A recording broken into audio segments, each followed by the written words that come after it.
Hi and welcome to another episode, Bonsai Stuff, by me, Scott Martin from Bonsai Matsu. Thank you for listening in. It's good to be back. And boy, has it been busy lately. I have been absolutely flat out. I finally finished all the black pine needlework and bud selection and wiring and dewiring and all that sort of stuff. So that's all done now for another year. I'm doing it properly now during our mid-winter session. Means that when we get to decandling time in December, the work's so much easier. So doing it properly now means time saved later on. So, and it's, you don't get bonsai to avoid work. You get bonsai to enjoy the time spent with the tree and to watch things develop and progress. So I don't begrudge 1 second with the trees. It's just a busy time, that's all, when your fingers do get filthy and you certainly get covered in plenty of sap and copper dust. So anyway, today's podcast is called What Now? The reason for that is that I get asked a lot of questions from a lot of fantastic listeners and customers and followers on Instagram and Facebook, and there's a common thread to a lot of it insofar as I get asked, there's a problem, what now? What do I do? Something's happened to my tree, I've got an issue with it, what should I do as the first step in rectifying that issue? So, as I've mentioned to quite a few people, I work through a process with what I do. I look for the damage first. When I water daily, or when I do water daily, I check the trees every day. I look for damage to the leaves. Is there discoloration? Is there physical damage? Is something drooping? Is something changed colour? Is there an issue with it? Is there any defects in the structure of the tree? Because if there is, more than likely something's happening. So,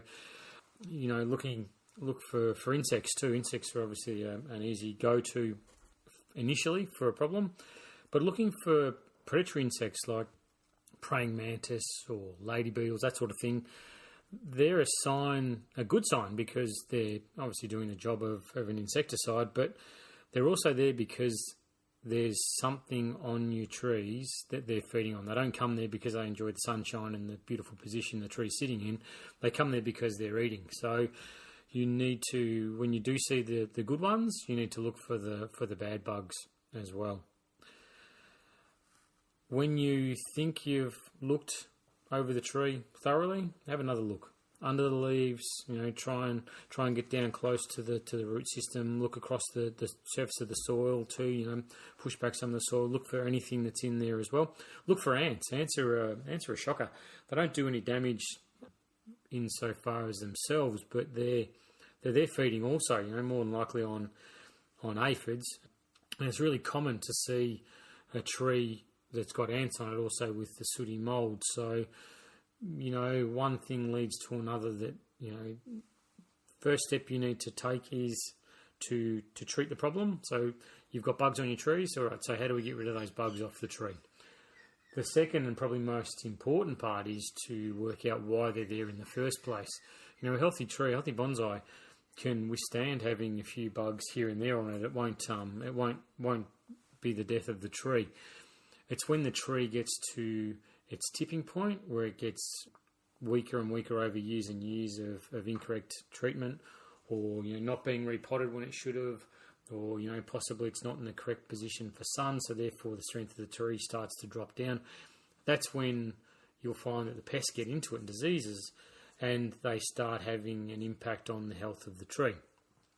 So normally tree can fight it off, fend for itself, no problem. Put in defence mechanisms, let the bugs have a little bit of a feed. They'll take it, they'll move on, no problems at all. When they get weaker, they can't defend themselves. So then the insects start to infest and start to multiply and start to do some serious damage. And it can get to the point where it's the straw that breaks the camel's back is, that one lot of aphids that comes along. And I hear it all the time that, aphids kill my bonsai. And it's very hard for aphids to kill your bonsai, but they could be the final straw that breaks, that causes your tree to throw its hands in the air and say, that's it, I'm done, I'm finished. So, look to treat the problem. Now, how do I treat the problem? I'll look at some kind of contact insecticide. Now there's all different types. There's the lean and green, there's the mean, there's everything in between. So my port of call is to head along to a reliable, reputable supplier and look at the range they have. There is, not that I like brand names for these things, but I do like the Yates brand of products when it comes to working in a safe manner. You know, I've got kids myself, and the last thing I want to do is do something disastrous to the environment or to my health or to the health of those around me. So I definitely prescribe to following strictly the instructions that are on the packaging that have been proven relatively safe, or safe is a funny word, but safe to use. And if in doubt, you know, there are natural remedies for these things which you can find with a quick internet search. What I do look and what I do recommend and what I use for myself is to get something which is going to give you a very quick result. So from that I mean you are going to stop the spreading of any further damage to your tree immediately. I don't like these ones that can possibly drag on for quite a while and may take weeks or months to rectify the problem. I do like using something which will pretty quickly stop it dead. So one of the ones that I use is a contact spray for bugs, for chewing insects specifically, caterpillars, that sort of stuff, called Maverick. It's a Yates product, and I mix it up in spray bottles, and I'll have that on the go. The other thing I'll do is I use another Yates product called Rose Shield. Now that's a systemic fungicide and insecticide, so I find it as a good all-round general purpose fixer-upper of problems that you have with your trees. Once I've solved the issue, I've fixed the problem for now, it's a matter of, and this is the most important part, is going back through and thinking, what have I missed? Because it's something that you're in control of that you haven't done that's caused your tree to weaken. So what haven't you done? What did you miss? And I know personally, for myself, it's repotting. You know, I'll look at a tree and I'll go, it's been in there 2 years, it's a little bit tight, but it's okay. You know, I'm busy, I've got 150 other trees to repot, so I might just leave that one sitting there. And invariably, that's the start of the downward spiral for that particular tree.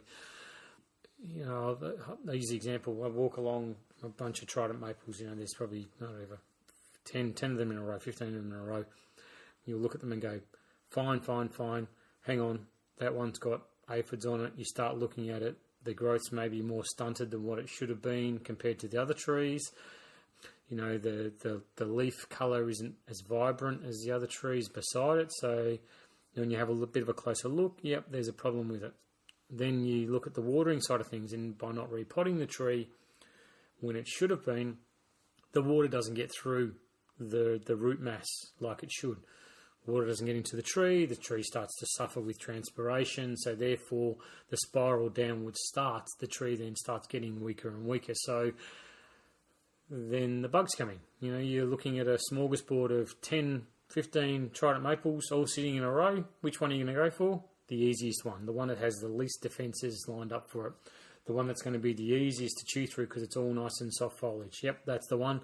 And you know what? I'll bring my buddies as well. So, you know, it's easy to say that the bugs are there because it's spring, because it's tasty, fresh new foliage. You know, they're only really there doing damage because the bonsai wasn't repotted when it should have been repotted, which was the start. So, not the end of the world.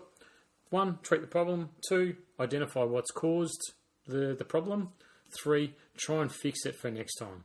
And also then, lastly, just keep an eye on that tree and put it in a more delicate position. If there is something fundamentally wrong with the setup of the tree, then clearly you're going to have a problem when it gets to summer.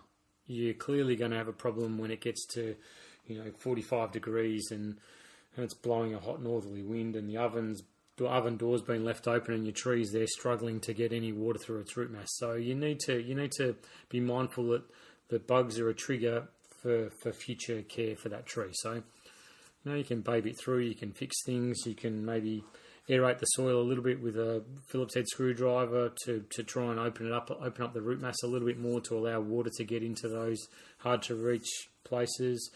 Maybe it's time to scratch the top 15 mil of soil off the tree, put new soil on there with some sphagnum moss to try and help new roots come up and grow into that space and sort of start the ball rolling a little bit out of sync. So it's not the end of the world, but definitely that's the procedure that I take when I'm looking to treat a problem, but also look to fix the problem as well. Colors so warm, so bright. Images of heroes, pastel pictures on the wall. Moments that meant so much.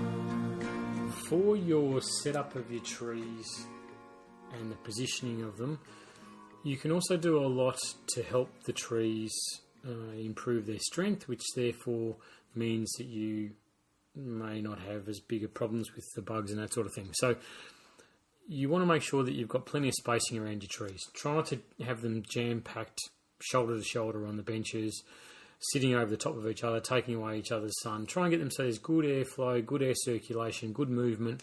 They're not tucked into the corner of a space where the wind's not getting in there, because you'll find that, if a tree's in a stagnant position in the yard, the fungal spores may come in and land on the tree, which normally it isn't a problem because they're flying around everywhere anyway. So they'll come in, they'll land on the tree, but then the wind will come along and pick them up and blow them away before they can take hold and settle on the trees. It's when you get a tree that's sitting in a stagnant little position where there's very, very little airflow or air circulation that you'll find they'll come in, settle, start taking hold, and then suddenly spread rapidly through the tree. So by putting them into an open area, you'll find that sort of thing won't happen. The other thing too, keep your trees off the ground. Trees should be looked at eye height anyway, or close to. They should be up where you can appreciate them. Having them on the ground, looking down at them, it's not the best one. If you've got any dogs or neighbourhood cats or whatever it is, you'll find that there'll sooner or later be some damage caused by those beasts. The other thing is that we put pot mesh into the pots to stop the soil mix coming out of the pots. We also use it to stop bugs getting up into the soil mix as well. When you find that you've got your pot sitting on the ground, invariably you'll end up with curl grubs in there or millipedes or something like that, ants, that sort of thing, where they can get in, take hold, start ferreting around in amongst the root mass, taking out the soil mix, heaven forbid, start eating the roots on the tree as well. But by getting them up and on a bench, one, you can see things a lot better and you can appreciate the trees, which is where they should be. But you won't get things going up in under the pots as well. The pot will be the drainage hole for the pot will be off the surface of the bench. Another thing that I do with my trees is preventative spraying. Now again, a lot of people don't like using chemicals for their trees, which is fantastic. That's awesome. For me, my approach is that I will use whatever is available in my arsenal to protect my trees and allow them to get as strong as they possibly can. So in my preventative spray, which I've just done in the last couple of weeks, I'll spray all of my trees with a lime sulphur. Again, correctly mixed to the manufacturer's specification. Nothing fancy with it. I don't use my own mix. It's purely to exactly what they specify for roses and ornamentals on the reverse or the instructions for the spray. I'll light up the backpack and put on all the protective gear, and I will head out and I'll spray all the trees. That will get done twice during the dormancy period, and I find that lime sulphur is what I was shown that it was used in Japan. Doesn't mean because it's used in Japan it should be used anywhere else, but since I was studied there, I've also found that a lot of the problems that did arise with my trees when I was using other sprays disappeared. This lime sulphur seems to get in and sort out the spider mites pretty well, and with having a lot of pines, spider mites can be an issue in the crackly bark, and the lime sulphur seems to does a really good job. The other thing I'll do is I'll use the rose shield, which I mentioned earlier, from Yates, the systemic, and I do like the systemic because it effectively makes the tree poisonous to whatever's going to have a crack at it. So I'll wait till spring, the first couple of weeks of spring, late August, early September, when the fresh new foliage is starting to pop its head out and the bugs are sitting back, licking their lips, just waiting for their chance. That's when I'll go along with this systemic, and I'll spray the trees as a preventative. So the lime sulphur takes care of any build-up of the bugs during the cold period when there's no foliage around and you aren't actually seeing them. I find the rose shield stops them in their tracks when they do start their feeding process during the early part of spring. So another thing up my sleeve to look after my trees.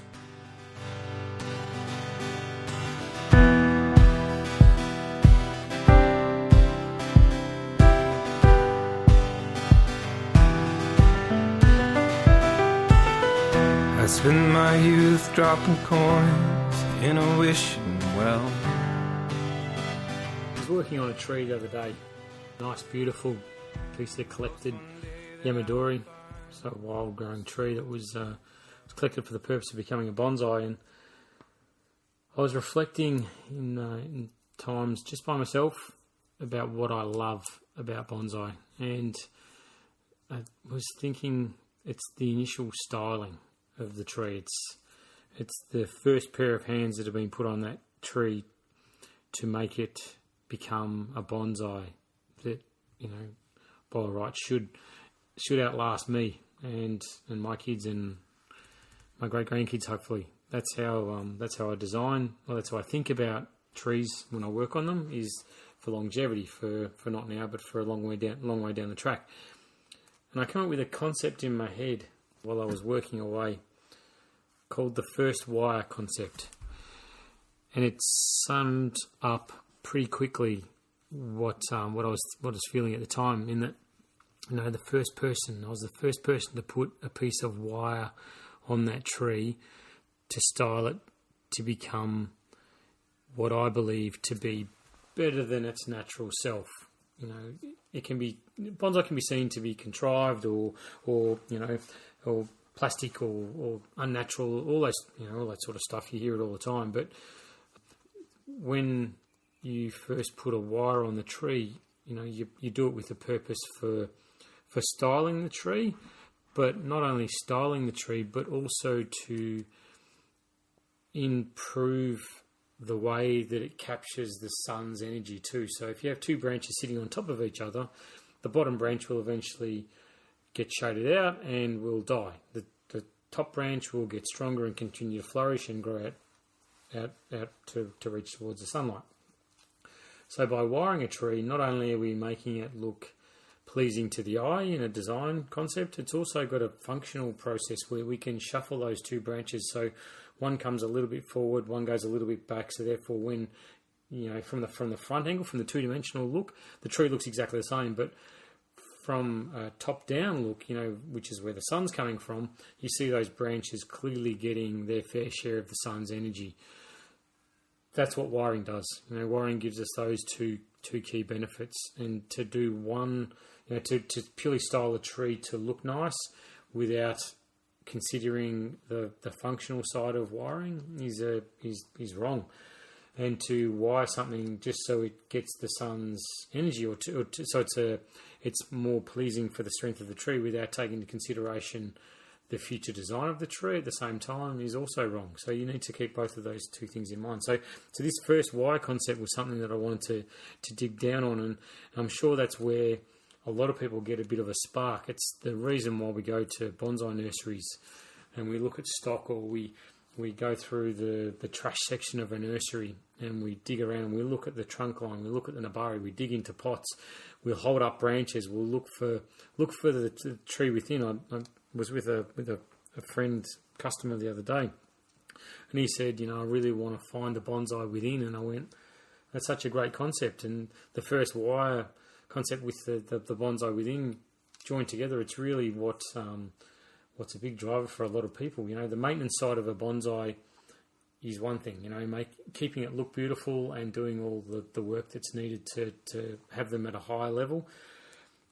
But the other side of it, that first styling, that first sitting that you do with a tree, I think is, where you put your fingerprint on to the bonsai and you set it on a path, a future direction for what it's going to look like, is really, really exciting and really important too. And it shouldn't be something that you're afraid to do. It should be something that you do with confidence. You harness all these skills and you read so much stuff and you see a lot of stuff online and you do courses and classes and that sort of thing. And, you refine your skills, your techniques, your wiring and everything, and your styling and your pruning, and you maintain your tools to a certain level, and everything's ready to go for the first wire, for the first fingerprint that you put on that tree. It's really important and really exciting. And hey, I've been doing bonsai for quite a long time and I still get a buzz out of it. No matter what the tree structure is, putting that first wire on a tree, thinking and knowing that it's going to take it down a certain path for a very long time, and I'm the first person to start that. That's really cool. That's really exciting. So that just about wraps up this podcast, the bonsai stuff. Thank you for listening. Just want to finish with the most important thing you can learn with bonsai. The most important thing: patience. Patience. If you develop your trees slowly, surely and accurately, you will get there. You will end up with high-end stock. You might look out the window at them now, or you might walk around the garden with them and say, no, I can't see it. But repetitively doing the right thing over a long period of time ends up with the result that you require. You will get there with your trees. Just be patient with them. Doing too much too soon will be detrimental to the health of the tree. When you look at your trees, when you have that morning coffee I've talked about before, when you wander through the garden, don't just glance over the trees. Really have a look. Look for what you've missed. Look for any problems that you can deal with. Then what's next? What's next is the process of treating and rectifying the problem so it doesn't happen again. Improve the tree's strength and health so they go on and live to fight another day. Thank you very much for listening. I appreciate it. Please stay in touch as always. Instagram, Facebook, email, via the website bonsaimatsu.com. Anytime I can help, please let me know. Flick me some messaging and we'll be in touch. Till next time, happy bonsai.